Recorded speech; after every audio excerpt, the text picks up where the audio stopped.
সিলেটের গোপালগঞ্জ উপজেলায় বৈষম্য বিরোধী আন্দোলনের সময় পুলিশের গুলিতে নিহত তাজ উদ্দিনের মামলায় তদন্তে তথ্য সরবরাহ না করার কারণে জেলা প্রশাসক মোহাম্মদ সরোয়ার আলমকে আদালত শোকজ করেছে।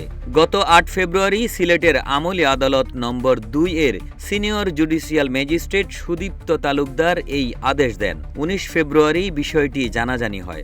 আদালতের সূত্রে জানা যায় ২০২৪ সালের ৪ আগস্ট গোপালগঞ্জ উপজেলার ধরাবহর এলাকায় উপজেলা স্বাস্থ্য কমপ্লেক্সের সামনে বৈষম্য বিরোধী আন্দোলনে পুলিশের গুলিতে তাজ উদ্দিন নিহত হন।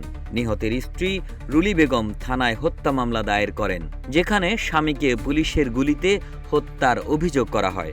মামলার সুষ্ঠু তদন্তের জন্য পুলিশ ব্যুরো অব ইনভেস্টিগেশনকে দায়িত্ব দেওয়া হয়। তদন্ত কর্মকর্তা গত বছরের ২২ এপ্রিল সিলেট জেলা প্রশাসক ও বিজিবির শ্রীমঙ্গল সেক্টর সদর দপ্তরের কাছে প্রয়োজনীয় তথ্য ও কাগজপত্রের আবেদন করেন। তবে জেলা প্রশাসকের কাছ থেকে তথ্য না পাওয়ায় তদন্ত বিলম্বিত হয়। গত বছরের ১৫ জুন আদালত জেলা প্রশাসক ও বিজিবিকে ১৫ দিনের মধ্যে তথ্য দিতে নির্দেশ দেন। বিজিবি তথ্য দিলেও জেলা প্রশাসনের কাছে বারবার তথ্য চাওয়ার পরও তথ্য না পাওয়ায় আদালত জেলা প্রশাসককে কারণ দর্শানোর নোটিশ দেয়।